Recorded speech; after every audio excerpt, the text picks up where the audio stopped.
Hello, welcome to Naveen GK tricks. మీరు కనుక నా ఛానల్ కొత్తగా చూస్తున్నట్టయితే ప్లీజ్ సబ్స్క్రైబ్ చేసుకోండి ఫ్రెండ్స్. ఫిబ్రవరి 2, 2026కి సంబంధించి కరెంట్ అఫైర్స్ చూద్దాం. ముందుగా ఫిబ్రవరి 2 ముందుగా ప్రపంచ చిత్తడి నేలల దినోత్సవం అండి ఈరోజు ఫిబ్రవరి 2. అయితే మనకి ఇక్కడ ఫిబ్రవరి 2 గురించి ఆల్రెడీ మనకి రామ్సార్ సైట్స్ కోసం ఆల్రెడీ నేర్చుకున్నాం. రీసెంట్గా 2 రామ్సార్ సైట్స్ చేర్చడం జరిగింది. దాంతో 98 అయ్యేవని చెప్పాం. సో అలాగే ప్రపంచ చిత్తడి నేల దినోత్సవాన్ని మనం ఫిబ్రవరి 2, 1971లో రామ్సార్ కన్వెన్షన్ జరిగింది ఇరాన్లోని. సో దాన్ని బట్టి మనం ఇది బేస్ చేసుకుని గుర్తుపెట్టుకుంటాం. సో ప్రపంచ చిత్తడి నేల దినోత్సవం ఫిబ్రవరి 2. దీని యొక్క థీమ్ గుర్తుపెట్టుకోవాలండి మనం. Wetlands and traditional knowledge celebrating cultural heritage. గుర్తుపెట్టుకోండి, wetlands and traditional knowledge celebrating cultural heritage. Next one చూద్దాం.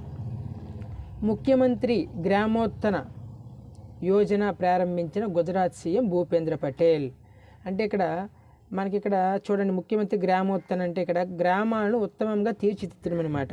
సో దానికి సంబంధించి ఒక పథకాన్ని ప్రారంభించారు. ఎవరంటే Gujarat CM Bhupendra Patel.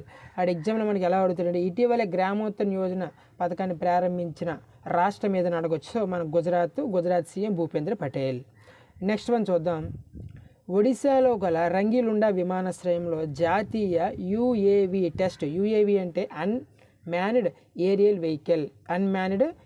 Vehicle test and innovation కారిడార్ను ఏర్పాటు చేసింది రీసెంట్గా. ఏదంటే ఒడిశాలో గల రంగిలుండా విమానాశ్రయంలో జాతీయ యుఏవి అంటే unmanned aerial vehicle test and innovation కారిడార్ని ఎక్కడ ఏర్పాటు చేసడం జరిగిందంటే రంగిలుండా. ఎక్కడ ఉందంటే ఒడిశాలో ఉందండి.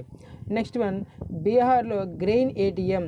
బీహార్ పాట్నాలో పైలట్ ప్రాజెక్టుగా 3 గ్రెయిన్ ఏటీఎంస్ ధాన్యం ఏటీఎంస్ యంత్రాలను ఏర్పాటు చేయడం జరిగిందండి. గుర్తుపెట్టుకోండి, రీసెంట్గా దీన్ని పైలట్ ప్రాజెక్ట్గా ఏర్పాటు చేశారు. అది కూడా పాట్నాలో ఏర్పాటు చేయడం జరిగింది. మనకి ఇప్పుడు ఏటీఎంలో కార్డు పెడితే ఎలా మనీ వస్తుందో అలాగే కార్డు పెడితే కావాల్సిన గ్రెయిన్స్ అనేవి ధాన్యాలు అనేవి రావడం జరుగుతుందన్నమాట. సో ఎక్కడ ప్రారంభించారంటే మనకి బీహార్లోని పాట్నాలో ప్రారంభించడం జరిగింది. సో గ్రెయిన్ ఏటీఎంను అన్నపూర్తిగా అక్కడ పిలుస్తారనమాట. ఏ పేరు పిలుస్తారు? అన్నపూర్తిగా పేరు పెట్టడం జరిగింది గ్రెయిన్ ఏటీఎంకు. గుర్తుపెట్టుకోండి, పేరు అన్నపూర్తి. ఎక్కడ ప్రారంభించారంటే బీహార్లోని పాట్నా. Next one.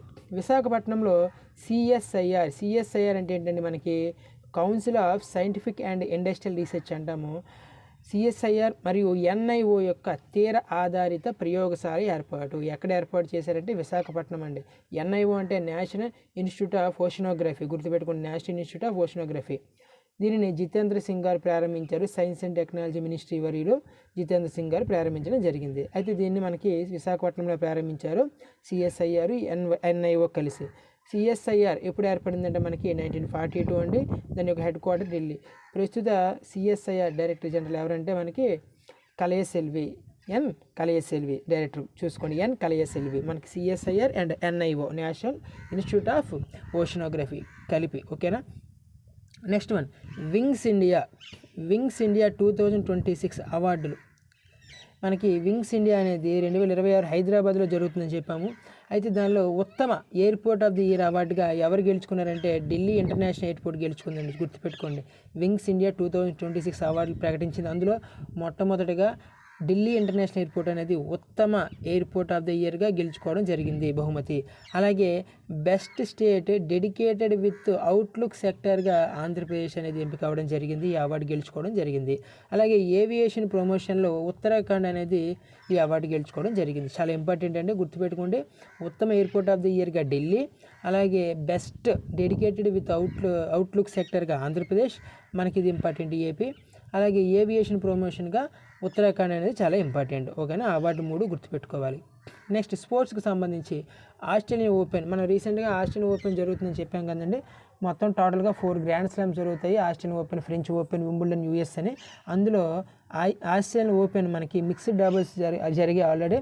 అలాగే ఒక్కొక్క విన్నర్ కూడా మనకు తెలుస్తుంది. కాబట్టి రీసెంట్గా Australian Open men's titles singles గెలుచుకున్న వ్యక్తి వ్యక్తి ఎవరంటే కార్లోస్ అల్క్రాజ్ అండి, స్పెయిన్కి చెందిన వ్యక్తి. మనం ఎవరు గెలిచారు, ఎవరితో ఓడిపోయారని కూడా మనం తెలుసుకోవాలి. జోకోవిచ్ సెర్బియా రన్నర్ అనమాట, జోకోవిచ్ అండి, నోవాక్ జోకోవిచ్ సెర్బియా, కార్లోస్ అల్క్రాజ్ అనేవాడు స్పెయిన్. ఈయనకి టైటిల్ గెలుచుకున్నాడు. అయితే ఈ విజయంతో ఇంతవరకు ఈయన ఆస్ట్రేలియన్ ఓపెన్ గెలుచుకోలేదండి, ఎవరంటే కార్లోస్ అల్క్రాజ్. సో ఈ విజయంతో 4 grand slam titles, single titles గెలుచుకున్న అతి పిన్న వయసు కూడా చరిత్ర సృష్టించాడు కార్లోస్ అల్క్రాజ్. ఆల్రెడీ ఆయన French Open, Wimbledon, US open గెలిచారు, బట్ ఇది గెలవడం ఇదే ఫస్ట్ టైం. సో గుర్తుపెట్టుకోండి, ఈ విజయంతో 4 గ్రాండ్ స్లామ్ సింగిల్ టైటిల్స్ గెలుచుకుని అతి చిన్న వయస్కుడు ఎవరంటే కార్లోస్ అల్క్రాజ్, స్పెయిన్ దేశస్థుడండి. జోకోవిచ్ సెర్బియా. నెక్స్ట్ జనవరి 2026లో జిఎస్టీ వసూలు పెరుగుదల 6.2% పెరిగి 1.93 లక్షల కోట్లు నమోదవ్వడం జరిగింది జనవరి యొక్క జిఎస్టీ విలువ.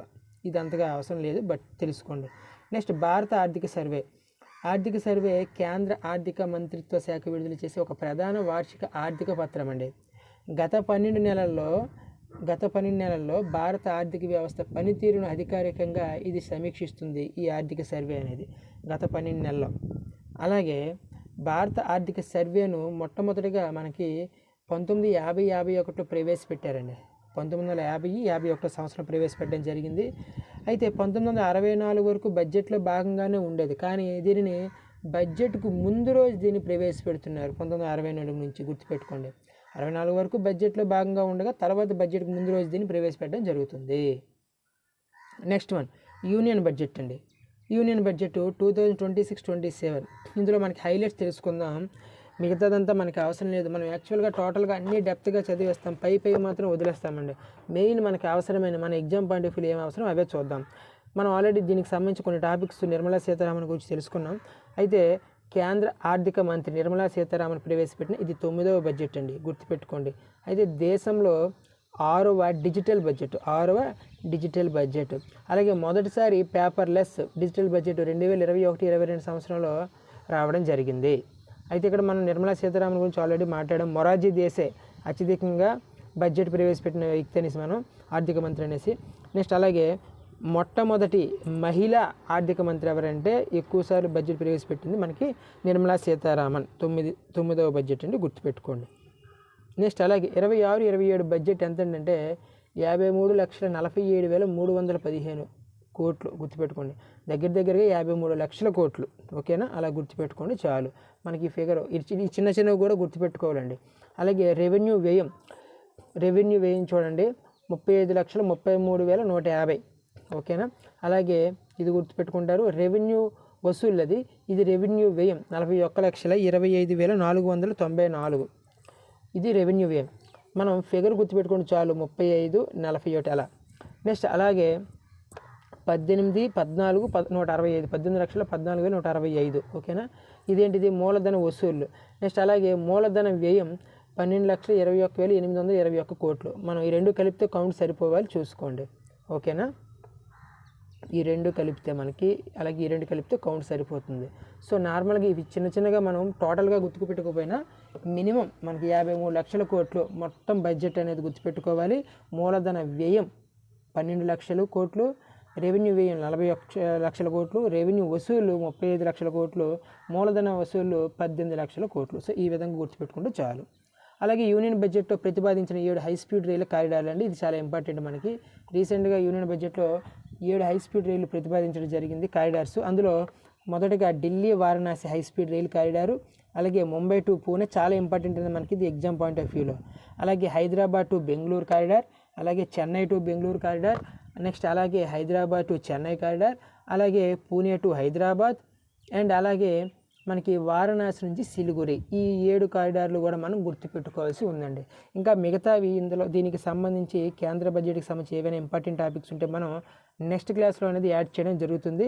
బట్ మనం పూర్తి డెప్త్గా కాకుండా మెయిన్గా ఏ పాయింట్స్ చదవాలో దీనికి సంబంధించి యూనియన్ బడ్జెట్కి ఆ పాయింట్స్ చదువుకుంటే సరిపోద్దండి మన ఎగ్జామ్ పాయింట్ ఆఫ్ వ్యూలో, ఓకేనా? ఇదండి ఈరోజు సంబంధించి ఫిబ్రవరి 2కి సంబంధించి కరెంట్ అఫైర్స్. థ్యాంక్ యూ అండి.